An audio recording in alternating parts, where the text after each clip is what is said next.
쫓겨나죠. 그리고 어떤 땅인지 그곳에서 정착해서 아들을 둘을 낳고 살게 됩니다. 그렇게 시작을 합니다. 그 이름이 가인과 아벨이었습니다. 그리고 아이들이 좀 자라나서 이제 직업을 가지게 되죠. 가인은 땅을 일구고 경작해서 먹고 사는 농부가 됩니다. 아벨은 우리 성경에서는 양을 쳤다라는 표현을 쓰는데 좀 더 의미를 들여다보면은 양만 친 것이 아니라 일반적인 목축업을 했다라고 보는 게 더 맞습니다. 양도 키우고 소도 키우고 뭐 여러 가지들을 키웠던 목축업을 감당했던 사람이 아벨이었습니다. 시간이 얼마나 지났는지 모르겠어요. 얼만큼 지나고 나니까 이 두 사람이 자기가 얻어낸 그 소출을 가지고 열매를 가지고 예배를 드리기로 하죠.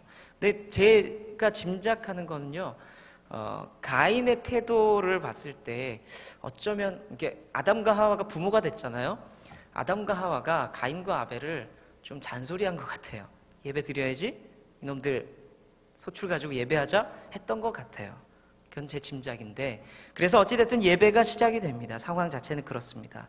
예배가 시작되고, 그런데 그 첫 번째 예배가 실패하죠. 첫 번째 예배가 실패하게 됩니다. 문제가 생겨요, 뭔가. 그래서 오늘 본문의 사건을 중심으로 보면서 내 마음대로 살아간다는 것, 내 감정대로 살아간다는 것이 우리의 삶에 어떤 일이 일어나는지에 대해서 한번 생각해 보는 시간을 갖도록 하겠습니다. 자, 내 마음대로, 내 감정대로 살아갈 때 우리 첫 번째로는요, 예배에 실패할 수 있습니다. 예배에 실패할 수 있습니다. 일단 본문의 내용을 조금 더 살펴보도록 할게요. 하나님께서 가인의 제사를 거절하십니다. 그리고 아벨의 제사를 받으시죠. 이게 참 풀리지 않는 참 어려운 문제인데 그 이유가 뭘까요?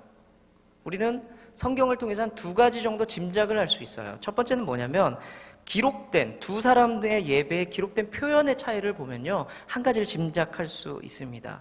성경은 가인의 제사, 가인의 예배를 얘기할 때 땅의 소산으로 드렸다라고 얘기하고 끝냅니다. 다른 표현이 없어요. 그런데 아벨은 좀 길게 표현이 됩니다. 양의 첫 새끼와 그리고 기름을 드렸다라고 조금은 구체적으로 표현을 합니다. 우리가 잘 알고 있듯이 이 첫 새끼가 가지고 있는 의미가 굉장히 크죠. 구약 성경은 첫 번째, 장남, 첫 번째 것에 대한 가치를 굉장히 크게 둡니다. 그리고 성경에서는 또 기름이라는 표현을 썼는데 기름, 우리가 생각하는 기름이라고 생각하니까 뭐 이렇게 그 기름? 이렇게 생각할 수 있지만 그게 아니라 고기 중에서 가장 좋은 부위, 기름진 부위를 떼서 제사했다라고 이해하시면 더 편할 것 같아요. 그런데 놀라운 것은요, 우리가 첫 새끼와 그 새끼에서 나온 가장 좋은 고기로 제사했겠지라고 생각할 수 있는데 이게 성경을 더 뒤져보잖아요. 이게 단수로 쓰인 게 아니라 복수로 쓰여져요. 무슨 말이냐면 수많은 양들이 있는데 그 양들 중에서 첫 새끼들이 많았을 거 아니에요. 그 중에서 좋은 애들을 골라냅니다. 그 중에서 가장 좋은 고기들을 잘라내기 시작해요. 뭐예요? 최선을 다해서 정성을 다해서 좋은 재물들을 준비해서 나온다라는 아주 긴 표현을 짧게 성경은 표현을 하고 있습니다. 분명히 성경은 표면적으로 두 사람이 다른 예배를 드렸다라고 표현하고 있다는 거죠. 두 사람의 예배가 차이가 있습니다. 자, 그럼 기록된 표현의 차이 말고 두 사람의 예배가 뭐가 달랐느냐? 두 번째는 결과적인 차이입니다. 결과적인 차이. 우리가 알고 있듯이 가인의 제사를 받지 않습니다. 거절을 하시죠. 그리고 아벨과 그 제물은 받으십니다. 그 왜 이유를 지금 보고 있는데 우리가 하나님의 캐릭터, 하나님이 어떤 분이신지를 좀 알면은 생각보다 결과적으로 놓고 봤을 때 생각보다 쉽게 풀려요. 우리 하나님이 어떤 분이시죠? 사무엘상 16장 7절을 보시면 하나님께서 기름 부으실 자를 찾으실 때에 사람의 기준과 하나님의 기준에 대해서 나누게 되죠. 그래서 이렇게 말씀하십니다. 사람은 외모로 취하지만 하나님은 그 중심을 보신다라는 말씀을 하시죠. 이게 하나님의 캐릭터입니다. 결과적으로 예배를 하나님이 하나는 받았고요, 하나는 안 받았어요. 우리가 어떻게 짐작할 수 있죠? 그 중심의 문제를 볼 수 있다는 거죠. 가인과 아벨, 누군가에게는 예배를 받지 않았을 때는 그 중심에 뭔가 문제가 있었다는 겁니다. 결국에는 마음의 문제라는 거죠. 마음의 문제. 여하튼 이런 일이 일어납니다. 그리고 가인의 얼굴색이 변하게 되죠. 사람이 어떤 때 얼굴색이 변합니까? 사람이 얼굴색이 어떤 때요? 자매들은 종종 자주 변하더라고요. 뭐 비비크림 몇 호로 바꿨어요? 색조 화장했어요? 뭐 이렇게 얘기하는데 사람이 보통 사람들은 어째 바뀌죠? 정말로 화가 났을 때 울그락불그락 본 적 있으세요? 본 적 있으세요? 슬픈데요. 보시면 안 되는데 사람이 화가 나면 그래요.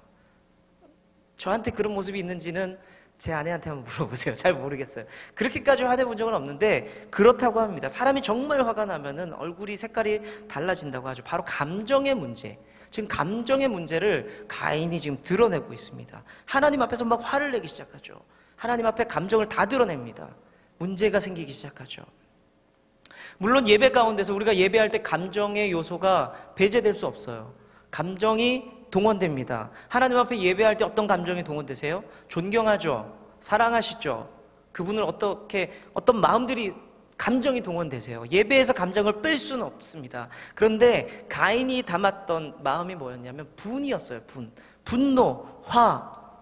사람은 누구나 분노를 표현할 수 있습니다. 하지만 가인의 문제는 그러지 말아야 될 대상 앞에서 분노했다는 거죠. 감정을 표현을 했습니다. 저 역시 예배 전에 감정을 표현해가지고 터트린 적이 있었습니다. 그래서 예배에 실패한 경험이 있습니다. 예배 직전에 제 있는 감정을 다 터트렸고 실패했죠. 그 예배를 망쳤죠. 굉장히 미숙했고 지금보다 더 미숙할 때고 돌아봤을 때 씁쓸한 기억입니다. 우리가 좀 기도해야 될 것이 예배 전에 기도해야 될 것이 이건 것 같아요. 하나님, 감정이, 환경이 나를 지배하지 않도록 해주세요. 예배 전에. 우리가 가끔씩 실패할 때, 예배를 실패할 때는 내 감정의 문제, 환경의 문제로 우리가 실패할 수 있습니다. 환경과 상황 때문에 내 마음이 하나님 앞에서 범죄하지 않도록 노력하고 기도해야 됩니다. 사랑하는 우리 성도님들, 감정 때문에 실패하지 않는 예배자 되기를 축복합니다. 네. 두 번째는요, 우리가 감정대로 살아갈 때는 죄를 지을 수 있습니다. 죄. 첫 번째는 예배에 실패했고요. 두 번째는 죄를 지을 수 있습니다. 가인이 하나님 앞에서 막 분노가 일어날 때 그 마음속에서 단순하게 화로 끝난 게 아니었습니다. 화난다. 그걸로 끝이 아니었습니다. 동생과 함께 있었죠. 그리고 동생과 함께 있었기 때문에 이런 일이 일어나니까 민망합니다. 부끄러울 수 있죠. 그러면서 감정의 격한 또 다른 변화가 일어나죠. 또 다른 화가 일어납니다. 시기와 질투죠. 동생의 예배는 왜 받고 난 왜 이럴까? 이런 또 다른 마음들이 생기기 시작합니다. 그래서 분노가 하나님을 향했던 분노가 어디로 가죠? 아주 만만한 동생에게 가게 되죠. 사람이 이렇습니다. 뭔가 문제가 생기면 그 문제가 나한테서 왜 일어났는지 살펴보는 것이 아니라 다른 사람들을 살펴보기 시작하죠. 다른 환경적인 요인들을 보기 시작합니다. 그리고 질투하고 시기하고 잘못된 감정들이 드러나죠. 그 잘못된 감정 때문에 무슨 일이 일어납니까? 가인이 동생을 죽이게 됩니다. 오늘 말씀을 조금 더 풀어보자면 가인이 예배에 실패한 뒤에 동생 아벨에게 들러 나가자고 하죠. 제가 잘 모르겠습니다. 지금 상황이 이미 들에서 일어나서 그 자리에서 죽였는지 아니면 둘이 있다가 야 들러 나가자라고 했는지 죄송하지만 잘 모르겠는데 어찌됐든 간에 들에서 동생을 때려 죽이죠. 뭡니까? 우발적인 살인인가요? 계획적인 살인입니다. 나가자 했어요. 죽이려고 나가자고 한 겁니다. 큰 죄를 짓게 되죠. 참 근데 여기서 아이러니한 것은요. 우리가 한번 생각해 봐야 돼요.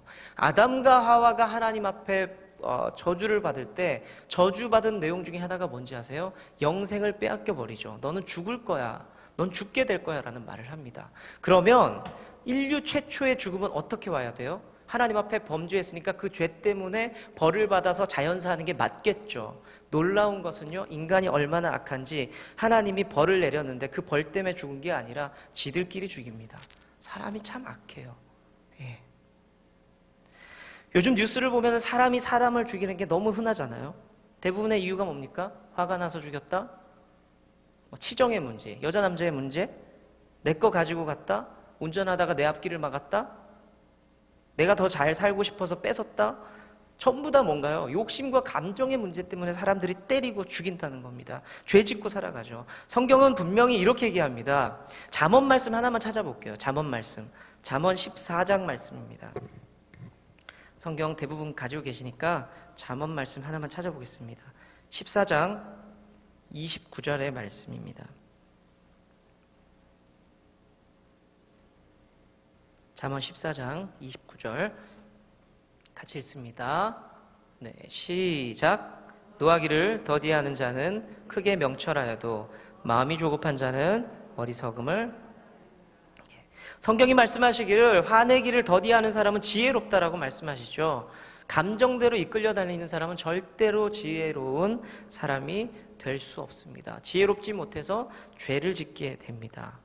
감정 때문에 흔들려서 죄 지은 사건 조금만 더 볼까요? 우리가 바로 앞으로 돌아가면 창세기 3장에 아담과 하와의 범죄만 봐도 우리가 잘 알 수 있어요. 뱀이 유혹을 하죠. 그래서 하와가 선악과 나무의 열매를 바라봅니다. 그리고 나서 어떤 마음이 들었죠? 성경 기술 그대로 볼까요? 먹음직 보암직. 탐스러워졌잖아요. 감정의 변화예요. 모든 인간은 죄 짓기 전에 감정의 변화가 일어난다는 거죠. 그래서 결국에는 하와가 어떻게 하죠? 자기 남편과 함께 먹게 됩니다. 하나님 앞에서 죄를 짓게 되죠. 오늘 보면 4장에서는요 어떻습니까? 가인이 화가 났어요. 동생을 보니까 더 화가 납니다. 그래서 죽였어요. 감정이 인생을 지배하니까 죄를 짓게 되었다는 겁니다. 사랑하는 우리 집사님들, 성도님들, 인생을 살아가면서 감정의 지배를 받지 않기를 축복합니다. 시편 119편 105절의 말씀을 보시면요, 우리 인생의 기준이 되는 것, 우리의 삶을 비춰주는 게 뭐냐면 주의 말씀이라고 기록하고 있습니다. 우리의 삶의 기준이 뭐냐? 우리는 때때로 우리의 삶의 기준이 감정이 될 때 있어요. 내 기분대로 살아가고요, 내 감정대로 살아가는 것. 우리 인생의 기준과 원칙이 감정이 될 때가 있다는 것. 내가 느끼는 대로 살아가겠다는 거죠. 그 세상은 그렇게 얘기하고 있습니다. 하지만 주의 말씀은 분명하게 다르게 가르쳐주고 있죠. 너의 삶의 기준은 하나님의 말씀이다. 그 말씀이 네 삶을 인도할 거야 라고 가르쳐주고 있다는 겁니다. 감정이 아닌 하나님의 말씀대로 살아가는 여러분들 되시기를 축복합니다. 세 번째 볼까요? 세 번째, 우리가 감정대로 살아갈 때 첫 번째 예배 실패했죠? 죄를 짓죠? 세 번째는 벌을 받을 수 있습니다. 또 다른 말로는 대가 지불을 각오해야 돼요. 내 마음대로 살았으니까 책임을 져야 되겠죠. 대가 지불입니다. 아까 말씀드린 대로 감정대로 행했더니 가인이 예배를 실패합니다. 그리고 동생을 죽이는 죄도 짓죠. 그러면 뭔가 책임을 져야 되겠죠? 잘못했으니까. 그런데 그 공의롭고 그 정확하신 하나님이 모른 척하는 반응을 보이세요. 모른 척하세요. 왜 그럴까요? 기회를 주시겠다는 거겠죠? 기회를 주시겠다는 겁니다. 몇 번 얘기했던 것 같은데 저의 어릴 적 가장 큰 비행은 엄마 돈 훔친 거 기억이 나요. 그래서 어머님이 동전을 계속해서 모으셨죠. 저금통에. 어머니 정말 열심히 모으셨어요. 무거워져야 되잖아요. 정말로 어머니 저금통은 무거워지지 않고 제 딱지는 부응하고 이런 상황. 이 뻔하잖아요. 너무 뻔하잖아요. 제가 커서 생각해 보니까 이거는 너무 뻔해요, 사실은. 그랬을 때 저희 어머님이 저를 부르셨죠. 그리고 이렇게 물어보셨습니다. 너 요즘 딱지가 많아진다? 뭐 할 말 없니? 무슨 말씀이세요? 다 알아, 불어, 이 말이잖아요. 마지막 남은 기회야, 불어라, 이렇게 얘기하시는 건데 일단은 보통 애들은 버티죠. 무슨 얘기하죠? 친구가 줬어부터 시작해서 굉장히 궁색한 변명들을 하죠. 그래서 안 맞을 거를 10대 맞고 이렇게 하는데 여튼 그런 일들이 있었습니다. 하나님께서도 우리에게, 인간들에게 그런 기회를 주시죠. 창세기 3장을 보시면 선악과를 먹습니다. 그 부부 범죄단 있죠. 누구예요? 아담과 하와. 그 부부 범죄단이 하나님 앞에서 아닌 척하니까 하나님께서 인간들이 범죄했을 때 바로 정죄한 것이 아니라 이렇게 물어보시죠. 아담아, 네가 어디 있느냐? 하나님 모르셔서 찾는 거 아니잖아요. 그죠? 다 알잖아요. 무슨 말이죠? 똑같이 기회를 주시겠다는 거죠. 기회를. 그리고 오늘 4장도 똑같아요. 가인이 동생 아벨을 죽인 것을 다 아셔요. 다 보셨어요. 그런데 똑같이 물어보세요. 내 아우 아벨이 어디 있느냐라고 질문을 하십니다. 뭐라고요? 기회를 주고 계시다는 겁니다. 하나님의 이 기회 앞에서 아담과 하와는 어떻게 반응합니까? 또 죄를 지어요. 핑계대죠. 저 여자 때문에, 뱀 때문에. 자기라고 얘기 안 해요. 잘못했다고 얘기 안 합니다. 그리고 가인은 어떻습니까? 하나님이 기회를 주셨을 때 화를 내죠. 또 하나님, 내가 동생 지키는 사람입니까? 라고 나한테 묻지 마세요 라고 화를 내죠. 결국은 기회를 잃어버리고 아담은 벌을 받죠. 간단하게 말해서 벌을 받죠. 가인도 벌을 받죠. 감정에 흔들렸던 인생, 예배에 실패했고요, 죄를 지었고요, 대가 지불, 벌을 받았다는 것입니다. 말씀을 이제 마치고 정리하겠습니다. 감정대로 산다는 것이요, 쿨한 거 아닙니다. 그리고 생각보다 스트레스 풀리는 것도 아닌 것 같아요. 부부지간에 화가 나서 감정 다 풀었을 때 속이 시원하셨어요? 생각보다 그렇게 시원하진 않은 것 같아요. 후회가 나중에 오고 불편합니다. 현대 심리학자들이나 정신과 의사들은 그렇게 얘기하죠. 병 생기기 전에 다 말하고 풀라고 얘기를 합니다. 속병 생긴다고 얘기하죠. 하지만 우리가 불편한 것을 다 감정을 표현하고 산다면 그 속병은요, 나는 조금 덜 아플 수 있는데 다른 사람이 생기더라고요. 결국엔 우리도 많은 것을 잃어버리게 됩니다. 내 마음대로 살아갈 때. 물론 저는 감정에 충실해서 인생에서 이득 본 거 하나 있습니다. 제가 결혼한 것은 감정에 완전 충실했거든요. 여러분들은 제가 어떻게 보이는지 모르겠지만 저는 꽂히면 굉장히 적극적이고 저돌적입니다. 네. 이지연이라는 이름을 한 100 몇십 명을 찾아낼 정도로 찾아내가지고 대시를 할 정도로 저돌적이었어요. 그런데 그런 얘기를 하시더라고요. 제가 감정에 충실해서 제가 26에 결혼을 했습니다. 결혼을 했고 제가 후회하는 건 아니거든요. 후회하는 건 아닌데 대신 저는 20대 중반에 자유를 잃어버렸다고, 제가 말한 게 아니고 선배들이, 동료들이, 절대 제가 말한 게 아닙니다. 너는 네 인생의 20대를 잃어버렸어 라고 얘기를 하더라고요. 저는 전혀 그렇게 생각하지 않는데 그렇게 결혼 안 한 양반들이 그렇게 얘기를 하더라고요. 여튼 우리는 감정대로 살아갈 때 누군가를 짓밟고 파괴할 수 있어요. 감정대로 살아갈 때 영적인 일들이 무너질 수 있습니다. 오늘 이 말씀처럼 예배가 실패했어요. 죄를 지었습니다. 하나님 앞에 벌을 받을 수 있습니다. 자, 그렇다면 내 안에 있는 감정들 어떻게 정리할까요? 그거 어떻게 할까요? 참아요? 무조건? 우리가 죄 지은 인간들을 향해 보이신 하나님의 태도를 보고서 살펴보면서 배워야 됩니다. 하나님이 인간들의 그 불편한 모습, 죄 지은 모습을 보시면서 일단 참으셨잖아요. 그건 맞잖아요. 참으시고 그 다음이 중요합니다. 기회를 주시면서 기다리셨죠. 그냥 인내한 게 아니라 기회를 주시면서 기다리셨습니다. 그래도 돌이키지 않을 때 벌을 내리신 건 맞죠? 그렇지만 우리가 잘 알고 있듯이 벌을 내리시면서도 아담과 하와를 내치시면서도 어떻게 하셨죠? 가죽옷을 입혀주셨어요. 벌을 내리면서도 은혜를 주셨어요. 우리가 감정에 충실할 수 있지만, 화가 날 수 있지만 이 하나님이 행하셨던 방법들을 살펴보셔야 돼요. 자녀들에게 화가 날 수 있죠. 남편에게, 아내에게 화가 날 수 있죠. 적당하게 표현을 할 수도 있겠죠. 그 가운데서도 조금 더 참으십시오. 그러면서도 기회를 주십시오. 그러면서 은혜를 주십시오. 그 가운데 예배할 때 상황에 반응하지 마십시오. 관계에 문제가 있을 때 더 기다려 주시고요. 하나님의 방법대로 오늘 말씀 나눈 것처럼 그렇게 살아가는 인생 되기를 원합니다. 제가 분명히 확신하기는요, 그렇게 살아가는 인생 당장 손해보는 것 같지만 저는 손해보지 않는 인생이라고 확신합니다. 하나님께서 그런 많은 인생들의 삶을 성경을 통해 보여주셨습니다. 감정이 아니라 진리로 살아가십시오. 세상을 닮지 마시고 하나님을 닮아가십시오. 그렇게 되는 저와 여러분들 되기를 축복합니다. 반드시 승리할 겁니다. 아멘. 같이 한번 기도하겠습니다.